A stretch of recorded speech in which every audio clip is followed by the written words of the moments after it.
Did you ever hear of GDPR? You probably did because it's all over the internet right now. GDPR, what the heck is it?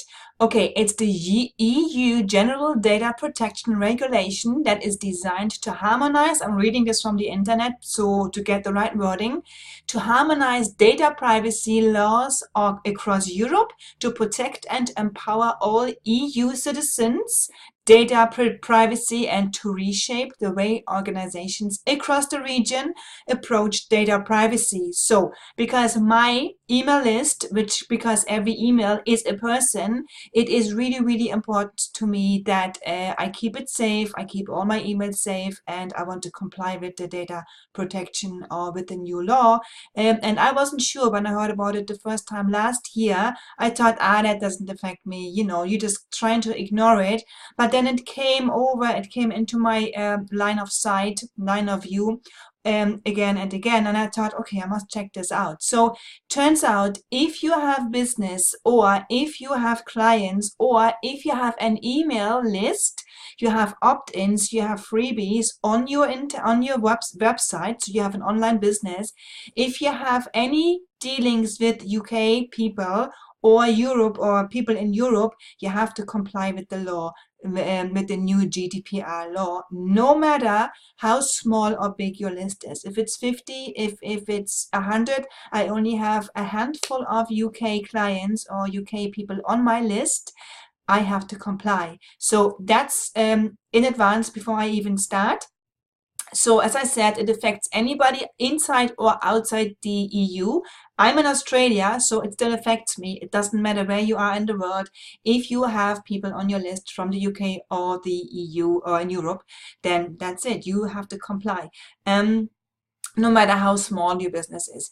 Yeah, if you are collecting or dealing with data anywhere in the UK or EU, for example, email addresses. And we all have opt-ins. If you are an online business, we have opt-ins and we have freebies. We don't know who in the world is signing up for them. So I know I have people in the UK on my list. That's it. I have to comply. Also, I have an Australian only business, which is a local business. And as far as I hear online, it will probably happen in Australia as well. Australia is already telling us to comply with the European, with the GDPR, but they will probably at some stage introduce it here in Australia as well. But it doesn't really matter. For now, I have UK dealings with my online business, so I have to comply. With my Australian business, I am probably gonna just comply as well, even though I don't have to yet, just to be sure, because when they introduce it here, I'm sorted. So there are 5 steps that you can do to get prepared. So step 1, and it's not that scary. Just read a little bit up on it. And I have a resource for you there, which is free, which is from a lawyer, because I'm not a lawyer. I don't know what I'm talking about. This is just my interpretation, but there is a checklist, which I'm going to link up in the description below. So you got that. It's free. Just see if you have to comply. So it'll really help you to take the next step. So step 1, check if you fall under the category of having to be GDPR compliant with the free checklist I just mentioned down below in the link. It's created by a woman called Suzanne Dibble. She is a lawyer and she is a small business law expert. So you can't go wrong with that because she's a lawyer. Again, I don't know what I'm talking about.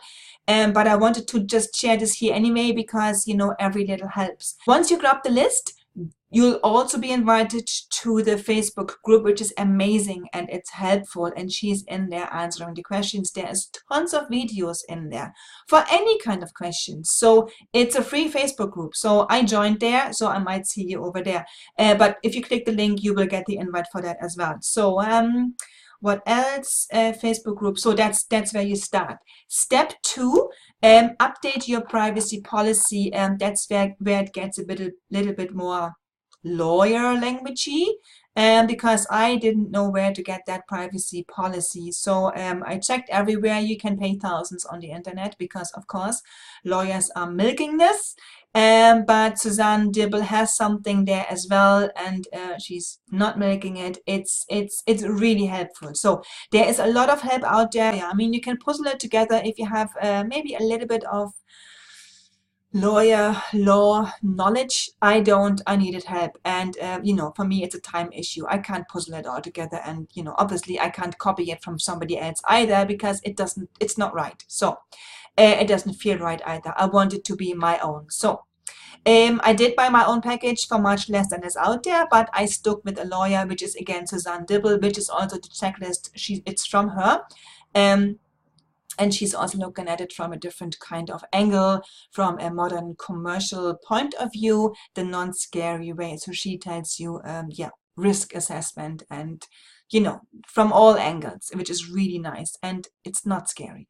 So step 3, with every opt-in or freebie, make sure to have a checkbox there as well, one checkbox under each opt-in pop-up box, if possible, explaining explicitly what they sign up for. So do not have a pre-ticked box there, which I usually had with Squarespace.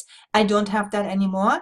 And do not make that tick box mandatory. So the mandatory little star thing. Don't do that, because the consent for people to sign up to your newsletter after grabbing your freebie has to be a free consent, so freely given. And these are the words of a lawyer. The consent needs to be freely given. If the box is mandatory, it's not free consent. Or freely given consent.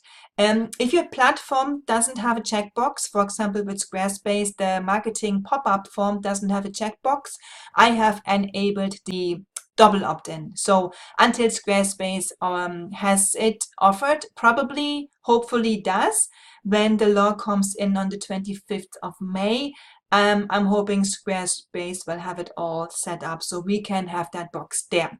Also, in the same opt-in, you would have to have a link to your new privacy policy.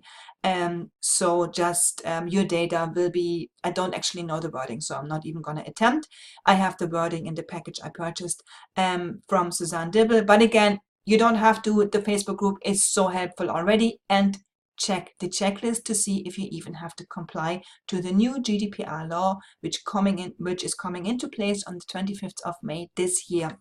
So step 4, take this opportunity, or in my case, I'm taking this opportunity to re-engage with my email list, because there's a lot of people there that never read my emails, that landed in the spam folder. I will never get them back, so I might as well delete those emails, which means my open rate will go up, and my deliverability rate will also go up. So I rather have a small list with engaged people than a bigger list with people who don't open my emails. So just think about that. If you have 10,000 people on your email list and only 8,000 and only 2,000 people open them, or even 8,000 people land in the spam folder, you might as well not have them. You might as well have 2,000 people engaged, and your open rate is like way up there. I'm going to embrace this new law to re-engage my list and inform them about it, and give them value. And if they don't want to stick with me, that's fine, because that means they're never gonna buy from me anyway, or they're not interested in, when they signed up for the freebie, they're not really interested in what else I have to give if they never open my emails. So they might as well not be there, and that's okay, because I rather have the people who like me, who engage with me. So I want to put some love back into the list. Step 5, make an inventory, but that's just that's what I'm gonna do, so you don't have to do this. But again, I'm not a lawyer, so don't take my word for it. So make an inventory of where you store your personal data and what data you would collect. For example, in my case, it's MailChimp, Dropbox, Calendly, and Drift. So it's not that much. I'm a small business, that's fine. So this law is actually coming just at the right time for me. I will also start to only collect email addresses from now on without the first names, because all I need is the email address. I do have sometimes, it's nice to say the name, hi, Mary, how are you, blah, blah, blah.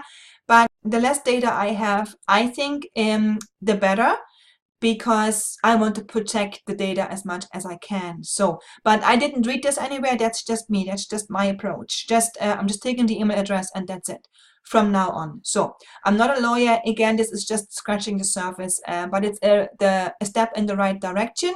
And that's why I wanted to share this free free resource from Suzanne, from a real lawyer. And I'm not a lawyer, this is just scratching the surface, but it's definitely a step in the right direction. So that's why I wanted to share this with you, and the free resource down there in the description to check if you have to comply, if you are part of it, if you have any dealings with the UK or with Europe, then you may have to, but in the checklist you will see exactly if you do or not, and then you can be sure if you should take further steps or not. So do that first, because I mentioned that in the first step.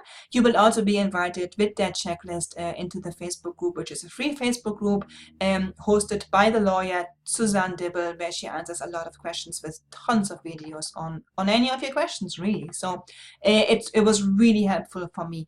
Yeah, I see you in there. And apart from that, next week I'm going to show you what I've implemented with regards to Squarespace. I'm going to share my screen and show you exactly what I did to comply with the new law, which is coming into place on the 25th of May. So I'm going to do that here on YouTube on this channel next week, next Friday, as usual. So make sure to subscribe so you won't miss that. Also click the little bell beside the subscribe button to make sure to get notified when I upload that video, because I'm going to show you the exact steps I took to comply with the new GDPR law. And that's it. So click the button below with the link as well, and make sure to join Suzanne in her Facebook group to get any of your questions answered. Yeah, watch the videos and all that kind of stuff. So I will see you soon. I'll see you back here again next Friday, where I show you more on GDPR. Okay, talk to you soon.